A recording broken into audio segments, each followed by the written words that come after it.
कमाल ही हो गया, कमाल ही हो गया। शादी में होते हैं 7 फेरे, सब्सक्राइबर हो गए हैं पूरे तेहरे। लगता है लोगों को आ रहा है चैनल पसंद, सारे घर पर फैल रही है भीनी भीनी सुगंध। शाम को मिलने आ रहा है हमसे मुकंद, मिलजुल मचाएंगे हुड़दंग। कहानी सुनाते सुनाते हम खा रहे हैं पॉपकॉर्न, और आज की फिल्म का नाम है डॉन डॉन डॉन। ये तुम जानती हो कि यह रिवॉल्वर खाली है।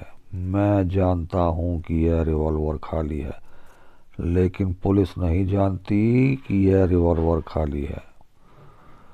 डॉन का इंतजार तो 11 मुल्कों की पुलिस कर रही है। मैं बहुत मजबूर हूँ डीएसपी, गिरफ्तार होने की आदत मुझ में बिल्कुल नहीं है। डॉन को पकड़ना मुश्किल ही नहीं, नामुमकिन है। डॉन जख्मी है तो क्या, फिर भी डॉन है। डॉन मुंबई में एक अंडरवर्ल्ड अपराधी है जिसकी तलाश मुंबई पुलिस और इंटरपोल दोनों को है। इंटरपोल की मोस्ट वांटेड अपराधियों की सूची में शामिल डॉन हर बार पुलिस को चकमा देकर भाग निकलने में सफल हो जाता है। अपने निर्दयी स्वभाव के कारण पुलिस के अलावा डॉन के और कई दुश्मन भी हैं। डॉन एक बार अपने ही एक साथी रमेश की हत्या कर देता है, जिसके बाद रमेश की मंगेतर कामिनी और रमेश की बहन रोमा डॉन की दुश्मन बन जाती है। कामिनी डॉन के साथ प्यार का नाटक करके फंसाने का प्रयास करती है ताकि पुलिस आकर डॉन को पकड़ ले, परंतु डॉन कामिनी को रिवाल्वर की नोक पर बंधक बनाकर वहां से भाग निकलने में सफल हो जाता है, और इस पूरे घटनाक्रम में कामिनी की मौत हो जाती है। कामिनी की भी मौत से आक्रोशित रोमा अपना भेष बदल लेती है और जूडो तथा कराटे सीखकर डॉन के गिरोह में शामिल हो जाती है ताकि मौका पाकर वह डॉन को मार दे। डॉन को पकड़ने की कई नाकाम कोशिशों के बाद पुलिस को अंत में सफलता प्राप्त होती है और डीसीपी डिसिल्वा डॉन को लगभग पकड़ ही चुके होते हैं कि डॉन की मौत हो जाती है और डॉन के बॉस तक पहुंचने का डिसिल्वा का सपना अधूरा ही रह जाता है। इसके बाद डिसिल्वा डॉन को वहीं दफना देता है। मुंबई की झुग्गियों में रहने वाला विजय एक सीधा सादा व्यक्ति है जो मुंबई में नाच गाकर अपने साथ रह रहे 2 बच्चों के पालने की कोशिश कर रहा है। डीसीपी डिसिल्वा की मुलाकात एक बार विजय से होती है, जिससे उन्हें पता चलता है कि विजय डॉन का हमशक्ल है और वह विजय से डॉन बनने को कहते हैं ताकि विजय पुलिस की मुखबिरी करे और उसके रास्ते डिसिल्वा इस आपराधिक नेटवर्क की तह तक पहुंच पाए। विजय उनकी बात मान लेता है और डॉन बनकर वापस उसकी गिरोह के पास चला जाता है, जहां वह अपनी याददाश्त खो जाने का बहाना बनाता है। इसी बीच जसजीत जेजे जेल से छूट जाता है। जसजीत को डीसीपी डिसिल्वा ने ही गिरफ्तार किया था, जिस कारण जेजे की पत्नी की मृत्यु हो गई थी और उसके 2 बच्चे लापता हो गए थे। उसके दोनों बच्चों दीपू तथा मुन्नी का लालन पालन इसी बीच विजय कर रहा था। विजय डॉन की एक लाल डायरी ले लेता है और उसे लेकर डीसीपी डिसिल्वा से मिलने जाता है।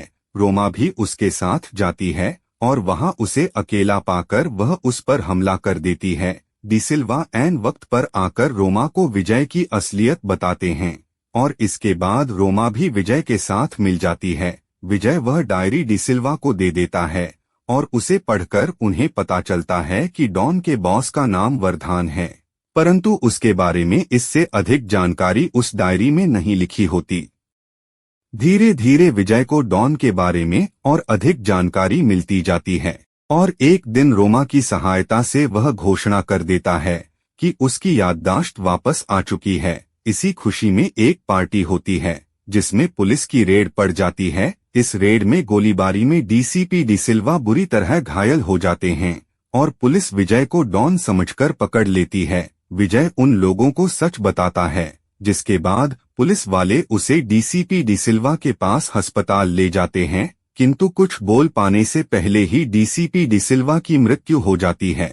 विजय को एक ट्रक द्वारा हाई सिक्योरिटी जेल भेजा जा रहा होता है और वह ट्रक से भाग निकलने में सफल हो जाता है।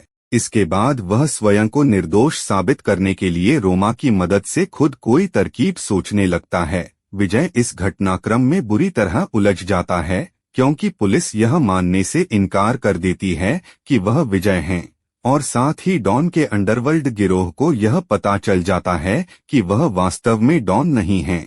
ऊपर से वह लाल डायरी जो उसने डीसीपी डिसिल्वा को दी थी उसे जसजीत चुरा ले जाता है। विजय रोमा की सहायता से पुलिस और नारंग अंडरवर्ल्ड गिरोह के वर्तमान सरगना दोनों को चकमा देने में सफल रहता है और वापस अपनी पुरानी जिंदगी में लौटने का प्रयास करता है।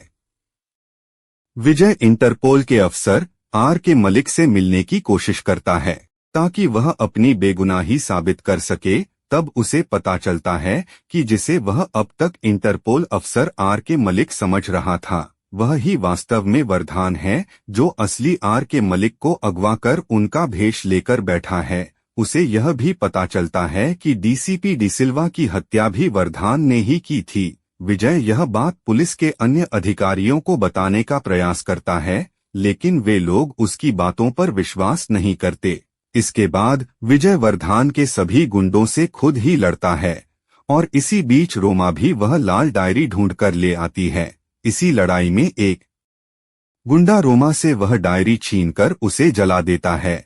पुलिस उन लोगों को चारों तरफ से घेर लेती है और उस समय विजय अपनी जेब से लाल डायरी निकालकर उन्हें बताता है कि जो डायरी जलाई गई वह वास्तव में नकली थी। डॉन वह डायरी पुलिस को देता है और उसे बेगुनाह घोषित कर उस पर लगे सभी अपराध हटा दिए जाते हैं। असली आर के मलिक को छुड़ाकर पुलिस वरदान को गिरफ्तार कर लेती है और विजय रोमा, जसजीत, दीपू तथा मुन्नी के साथ अपनी पुरानी जिंदगी में हंसी खुशी लौट जाता है।